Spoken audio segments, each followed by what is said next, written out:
Hi guys, నమస్తే. Welcome to another mini vlog at my home town. ఈ వీడియోతో మొక్కల దొంగ ఎవరంటే హర్షిత అని పేరు చెప్పుకోవచ్చు. Just kidding. మా ఇంట్లో రెడ్ కలర్ ముద్ద మందారం, రెక్క మందారం ఉండేది, కానీ పురుగొచ్చి అవి రెండు చనిపోయినాయి.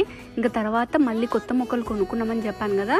సో అందులో రెడ్ అండ్ ఆరెంజ్ కలర్ ఉండే మందారం చెట్టు, ఇంకోటి రెడ్ కలర్ రెక్క మందారం, చిన్న మందారం పూలు పూస్తాయి కదా, అవి తెచ్చారనమాట నర్సరీ నుంచి. నేను నర్సరీలో అడిగాను అనమాట, pink colour, baby pink colour ఉందేమో చూడండి అని చెప్పేసి. Baby pink, yellow and white, కానీ అక్కడ ఏవి లేవన్నమాట.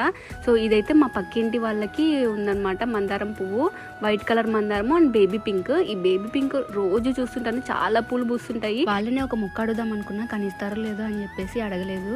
ఇంకా ఆ పూలను చూసి మనసు ఉండలేక ఆంటీ లేనప్పుడు చూసి పువ్వు కోసం వెళ్ళి కొమ్మనే తెంపుకొని వచ్చాను నేను. అంటే ఇంకా ఇది డైరెక్ట్ కొమ్మ నాడితే దానికే ఏర్లు వస్తాయి అన్నమాట. చూద్దాం బతుకుతుందో లేదో. అలా పూల మొక్కలు దొంగ అయిపోయా.